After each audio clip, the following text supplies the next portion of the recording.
Okay, so we left off there talking about the order of the heavens, or Yes. this sort of system of mediation by which the world and everything, cosmos, comes from or proceeds from or emanates from God, according to the theory of Al-Farabi and Ibn Sina, right? And to review then, what we have is from God, who is absolutely simple, absolutely one, there emanates the first intellect, because according to them, from one, only one can come, right? You can't have many from one. The first intellect is just one. It is a self-subsistent intellect, which does not have a body. It knows itself and it knows its principle.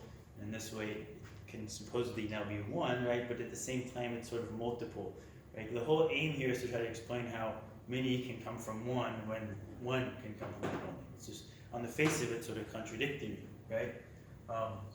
But the idea here is that the first intellect is absolutely one, which also comes from God, but now the first intellect is an intellect, so it knows itself, and it knows that it comes from God. And from that first intellect, three things follow. That's the soul of the outermost sphere, the body of the outermost sphere, and then the second intellect.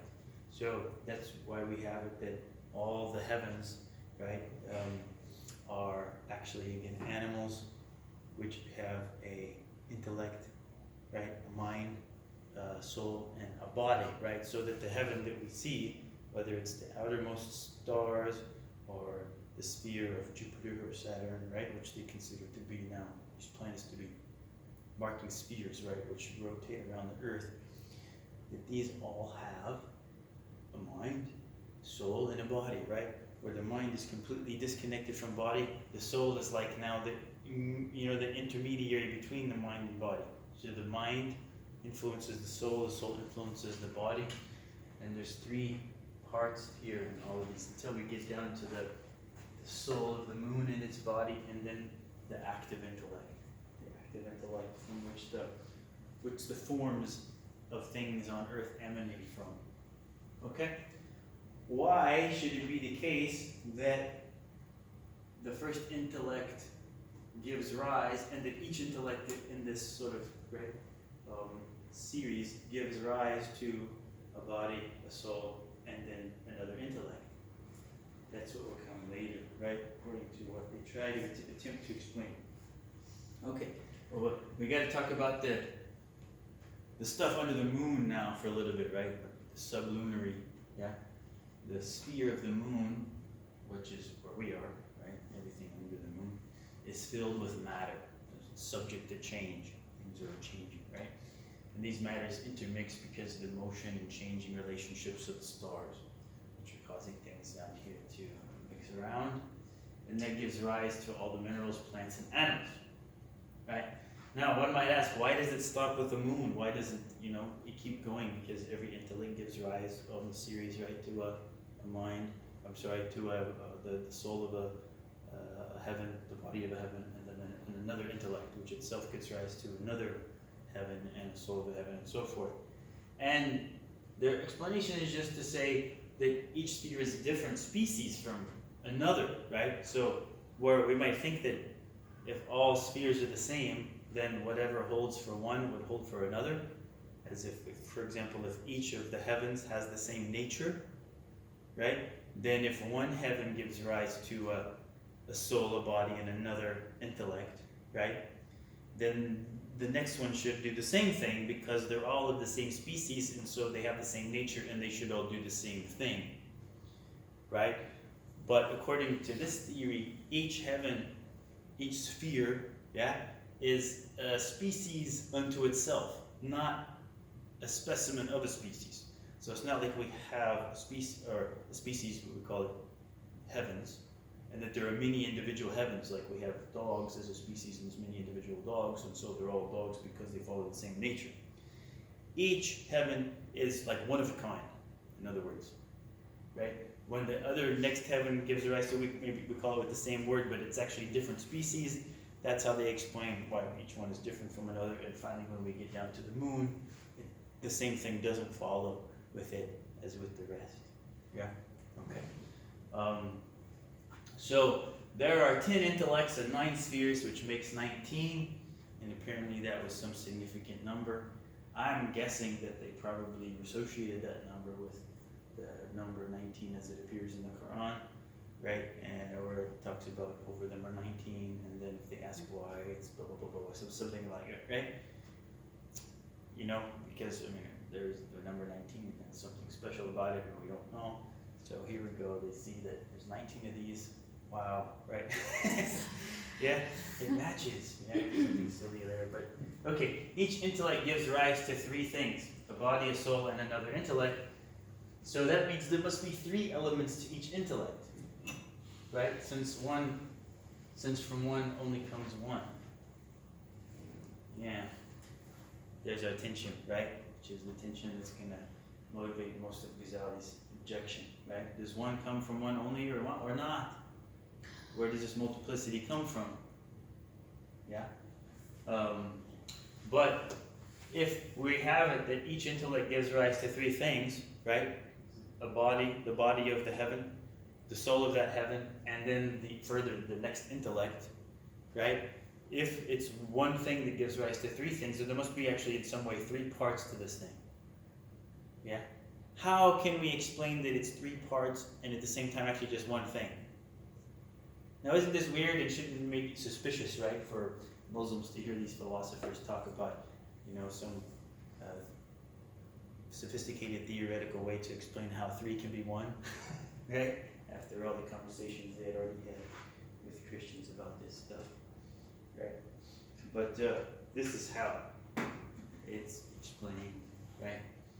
I remember when we talked about the necessity, possibility, existent, right? Those concepts that Ibn Sina said were basic concepts, right? So there is the existent, there is the necessary in itself, that which, if you consider what it is, must exist. Existence is part of what it is. That was the idea, right? Then there was the possible in itself, that which when you consider what it is, it may exist or may not exist. So in itself, it's merely mumkin, right? It's merely possible, right? Whereas the God, right, in their view is necessary existing, right? In itself, given what God is, He is necessarily existing, right? It's not possible for Him not to exist. Whereas for everything else, it's possible for it to either exist or not. That's why it needs the cause, right, in order to exist. It needs a cause other than itself. That was the idea.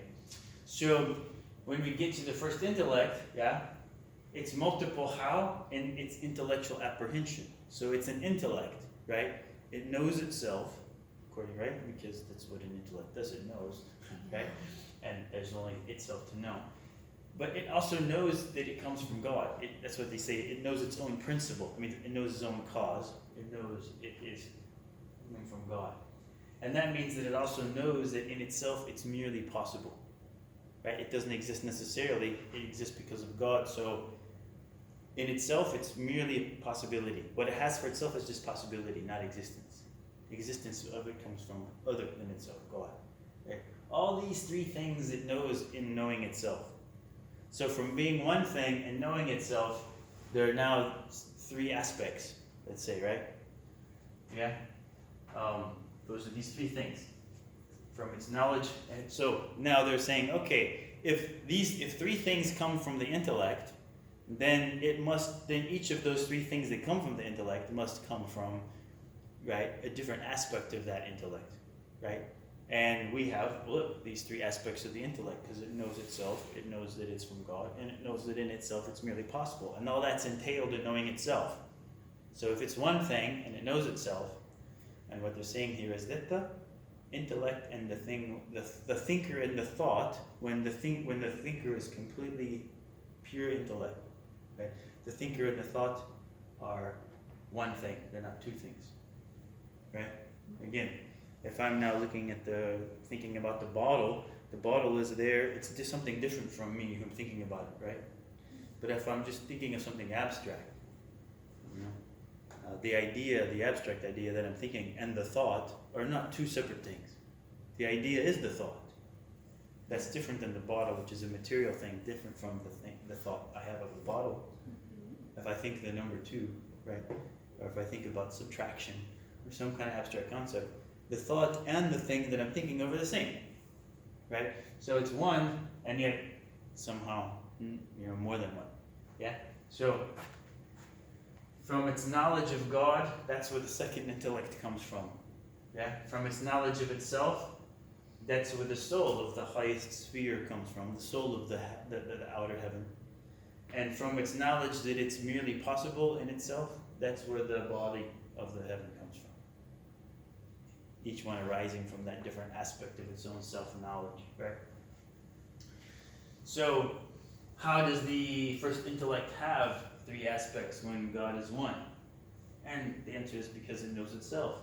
But it is from God and in itself possible, so by knowing itself, it necessarily knows three things. But these three did not come from God, but from the first intellect's knowledge, right? So, it's not as if from God came three things, because again, God is absolutely one, and from one, only one can come, right? So, the threeness of the first intellect isn't from God. The threeness of the first intellect is from the first intellect's knowledge of itself. Which was given to it by God. So there you go. Yeah. So, that's kind of the obvious objection that Ghazali will be bringing, right? Yeah. Okay. Right. So that's basically here's Ghazali's objection. This is lunacy, right? Actually, it's kind of amusing. You can read the paragraph when he says, when he starts giving his objection, right? And this is nothing but darkness upon darkness and arbitrary assertions. And if a person were to say that they saw this in a dream, somebody would say you're sick in the head. You know what I mean? He's just heaping insults on them, basically, right? For a little bit. And then he goes, but, aside from that, there are many objections that can be made, and he's going to now make the objections, right? Okay. So the first objection is from the possibility of the first intellect. Yeah? Now, these are objections to what is a kind of it looks like a kooky theory, but there's some interest independently in these objections, because each time they kind of raise an independent philosophical question, which is sort of separately interesting aside from this emanation theory that we're discussing, right? And this is one of these cases. So we have an objection from the possibility of the first intellect. Remember that the first intellect's possibility is part of that explanation for multiplicity that's supposed to come, right? He says the first intellect's being possible, right? The first intellect is possible in itself. That's one of the things it knows about itself. Its being possible is either identical to its existence or distinct. Like if I say, oh, the bottle, for example, is possible, right? It's a possible thing, right? And is its possibility something different from its existence? So we have two things, the bottle and its possibility, or are they one thing, right? Okay. So if the first intellect's being possible is identical to its existence, then actually there's no plurality there, right? So we can't use that to explain the plurality that comes from the first intellect. Because again, the rule is from one, only one can come. So, right? Now, if possibility is distinct from the existence of the possible existent, right? So that it's distinct from the first intellect, which is a possible existent. Well, it is distinct from the existence of the possible existence if and only if necessity is distinct from the possibility of the necessary existent. And the reason why, he says, because possibility and necessity are opposites, like two opposite categories that we divide the genus existence into. And whenever you have this kind of two opposing categories, right, they are going to be the same with regard to, if for example, if possibility is distinct from existence, necessity will be too. Like, say, black and white. Black and white are opposites, right? And they're colors. If we're going to say that black is something different from the thing that's black, its blackness is different from the thing that's black, then whiteness should also be different from the thing that's white, right? Because they're both colors, and either color is different from the colored thing, or it's the same. We can't say that one color is, if it's black, it's the same as the black thing, but if it's white, no, that's different. You know what I'm saying? So likewise here, he's basically saying necessity and possibility are opposites. Yeah? Either something's necessary or possible. Yeah? So if possibility is distinct from the existence of the thing, necessity is too. Right? So that means if the possibility of the first intellect is something distinct from its existence, so that there's multiplicity there, then the necessity of God, because God is the necessary existent, right? His necessity should be distinct from his existence, in which case we have that kind of plurality in God, right? And God's not absolutely one like they were claiming from the beginning. Right? Part of Ghazali's dispute here is with their notion of God's oneness that they have, whereby they claim for God a certain oneness which is going to be contradicted by any sort of verbal distinction, right? So, right, to say that God is necessarily existent, right, will be two things you can say about him: that he exists and that he's necessary, and that again he has power, he has knowledge, This was the problem of the attributes. And now they said, oh, God can't be truly one if he has many attributes, right? Ghazali was going to be saying in a different part of the book, but the underlying thing here is God's just as much as one as he needs to be, even with many attributes, because a thing can be one and yet have many aspects, right? And God is one, right? And as one as he needs to be, so to speak, right? Even with having these attributes. And the sort of philosophical notion of trying to shoot for a higher level of oneness so that they deny any kind of definition to God, any kind of attribute to God, is just a kind of a philosophical fantasy, a sort of an abstract, conceit, Philosophers wanted to sort of, really get down to the bottom, to sort of try to define God or something like that, and cut the hairs too much, right? They're sort of making up things. Okay? So, we'll see how that goes here. That is here, actually, to think about possibility and necessity as real, as something, real, distinct from, right? That we can get some explanatory power out of. Yeah? As we did when we said, well, God's a necessary existence, so that's why he doesn't need a cause, because his essence is existence, right? So we talked about that before, whether or not in Sena means that essence is a thing which is different from existence and they get stuck together, or whether it's just two different ways of talking and thinking about one thing, right? Because if these are just two different ways of thinking and talking about one thing, as when we say that the bottle is existing and it's possible, but it's one thing, we're just talking about different aspects of it, right? Or whether we think that there's this possibility of the bottle and here's existence and they get stuck together to give us now the bottle, as if they're two actual different things, right? What kind of a distinction do we have here? Just a logical, verbal distinction, or an ontological distinction between two separately existing stuffs or things, right? Well, this is related to what's entailed in God's unity, right? If God has one in such a way that, even speaking of God's attributes or speaking of the necessity of his existence and so forth, sort of compromises his unity, that means that multiplicity, that sort of plurality in the aspects, right, through which we think of something, or the things that we can say about a thing, actually entails a real multiplicity, as if there were like many things there, right? His will, his power, his knowledge, his essence, his necessity. Yeah? Now we have 5 things, or are they just 5 attributes of one thing? Yeah? So that's why he says, if this kind of distinction entails plurality, right? If, for example, we're going to say that the first intellect can be what gives rise to plural things in the world instead of God, because the first intellect has this extra thing, its possibility, which it knows. And so its knowledge of its possibility means that now we have different elements in it so that the possibility can give rise to the body of the next heaven, right? Then, well, that same plurality will be in God too, because he's necessary existing, right? And so the necessity would entail that kind of plurality. And so why not just say that the plurality of things in the world comes directly from God and not have to have this, story about mediation? Yeah? Make sense? Okay. So,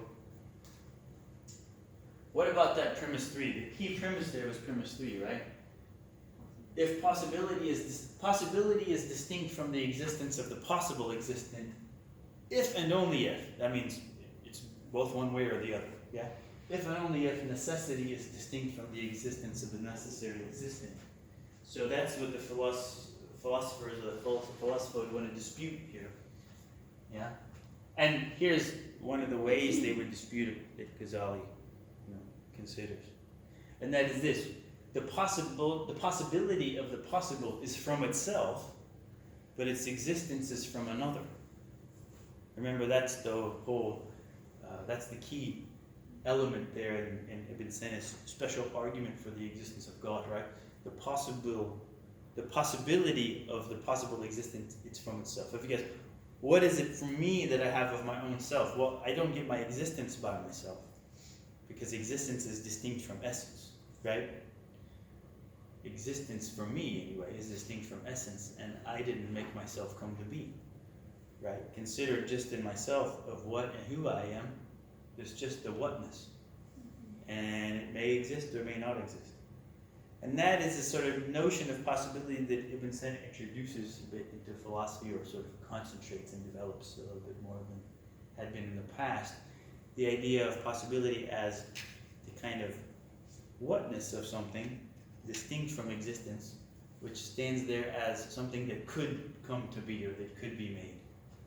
Okay? Before I exist, that would be the thing, let's say, that in the verse there God says, be to it, and it is.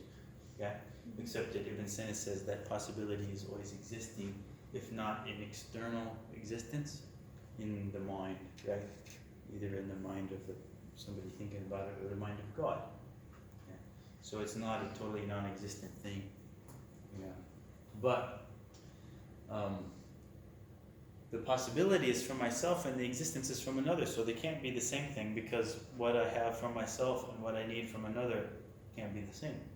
If they were the same, then they would either both be from me, right? Because they would be one, or from another. What is from it, a thing's self is different from what is from another. Therefore, its possibility is different from existence. Ghazali responds to that by saying the truly one is what cannot be simultaneously affirmed and denied, right? The truly one, the truly identical, right? So, for example, if it's true that Donald Trump is the president of the United States, right, then that means that the two are one, right? And that means I cannot say, for example, Donald Trump is not in the House, but the president's in the House, because they're the same, right? Mm-hmm. So what's truly one cannot be simultaneously affirmed and denied. Yeah. But we can affirm that something exists and deny that it is either necessary or possible, right? So for example, we could say, God exists, but he's not possible, yeah? We can say that the bottle exists, but it's not necessary. That's in the case of the truth. But what Ghazali is, I think, talking about is here in the case is in the case of meaning.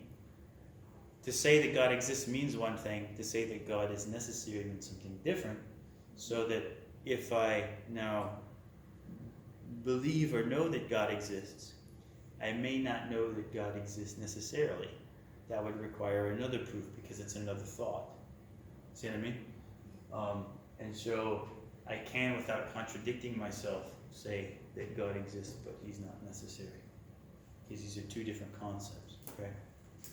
And in fact, that's the case with the Donald Trump scenario too, because I'm not contradicting myself if I say Donald Trump is in the House, but the president's not. Because that would just mean that he's not president. Mm-hmm. Right? Yeah. So I would have to think of something where I would be contradicting myself.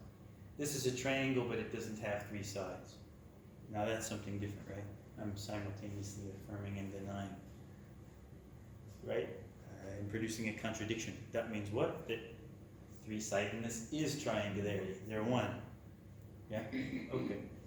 Existence and necessity are not the same, right? By definition. So I can affirm that something exists, and I can deny that it's necessary, or I can deny that it's possible. Therefore, the two are distinct. Necessity and possibility are distinct things from existence. Hence, it would be incorrect to suppose this identity in the first, if what they say, namely that the possibility of existences other than existence, is true. Right. No, they are distinct based on Ibn Sina's standard of identity. That plurality in meaning is the same as a real plurality. And this raises a question, which is a kind of general question in philosophy, an interesting one, whether or not identity is always the same as synonymy, right? Or entails a synonymy between two names. When we say, for example, water is H2O, right? That was a case like this, which has been taken much more recent philosophy, right? Morning star. It's the same, yeah. It's the same kind of questions going on there, sense and reference. Yeah, we'll talk about that some later time, because I think if I keep talking about it, we'll get lost. Okay, so the second objection he gives is from the first intellect's knowledge of its cause. Right? Remember, the first intellect's knowledge of its cause is what, according to them, gives rise to the next intellect. Yeah? And he asks the same question. Is the first intellect's knowledge of its cause is either identical with its existence and its self-knowledge, or it's distinct from it and different? If it's identical, then it is one thing with only a verbal plurality, and we don't have any real plurality which can give us the source of the plurality which they're supposed to explain, right? That's to say, the first intellect will just be one, and many things can't come from it after all, right? Whereas if it's the first intellect's knowledge of its cause is different from its own existence and self-knowledge, then that means, he says, there would be plurality in God also, because God knows himself, and he knows what's other than himself, right? So if we're going to say that the first intellect's knowing itself and God means that it has plurality in it, we'd have to conclude that God has plurality in himself, as long as we believe that he knows himself and that he knows his creation other than himself, okay? The philosopher respond that God's self-knowledge is identical to himself. And the fact that he is the cause of another entails that he knows that he is the cause of that other, because that's what knowing himself would entail. So this is knowledge of another, but all that equals his self, so there's no plurality, because his knowledge is identical to his knowledge of himself is identical to himself. Yeah. But then the first intellect's knowledge equals itself, too. For it is an intellect, Ghazali says, and it is an effect of the cause. So its knowledge of itself will equal its knowledge that it's an effect of it. And that will all equal itself as well, so there'll still be no plurality. Right? So there's sort of a parity here between God and the first intellect. If we're going to say that there's now plurality in the first intellect because it has knowledge of itself and its cause, which is distinct from itself, we'll have to say there's plurality in God. But if we're going to say that God's knowledge of himself doesn't entail plurality in him, it would apply the same way to the first intellect. There's no difference between the two in that regard. Okay?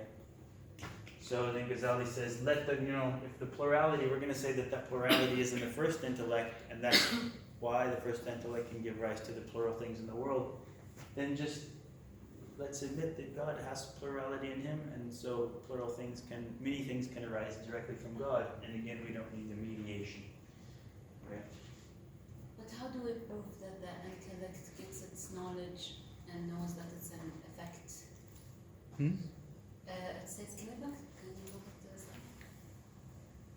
Here it says, so its knowledge of itself equals its knowledge that it is an effect. So if that's assuming that it knows its effect. It knows it is an effect. What if it doesn't know? Well, then he's basically basing it on their argument, right? So their argument was that God knows himself, and he is the cause of something else. So he will know that he's the cause of that because that's what he is. If he didn't know that he was the cause of that, he wouldn't know himself because that is his self. So Ghazali's saying, but that argument applies also to the first intellect, since the first intellect is an effect of God, right? Then it would, if it knows itself, it would know that it's an effect as well, right? She's like a mini god. Hmm? He's saying that each and every intellect is like a mini god producing another. It's like they're saying that these intellects are no different than God. They all know themselves and they're creators of. Yeah, they all seem to be pretty similar to each other, except for the only difference here is that which one comes from which one, right? Yeah. So in a way, that's kind of Ghazali's. Remember, that was his basic objection to the notion, the idea that only one can come from one.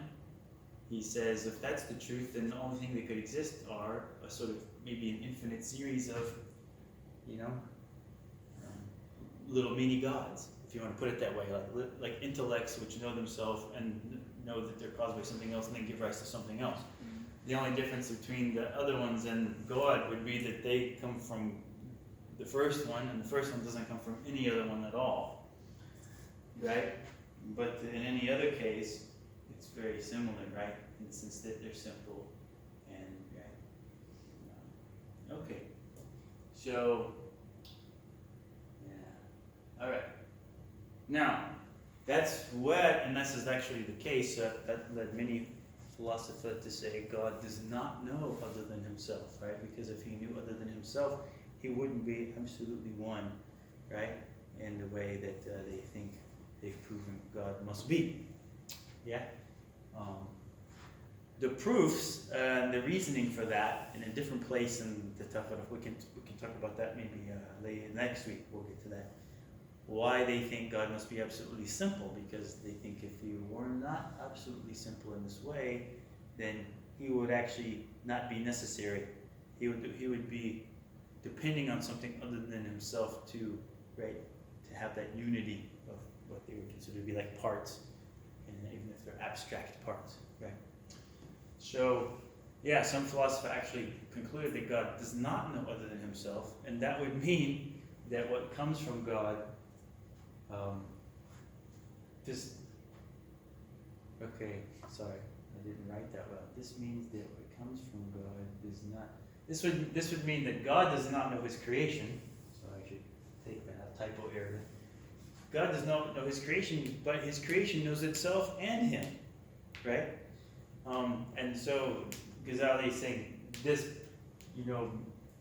horrificness of this, the horrendousness. Sorry, that's a better word, isn't it?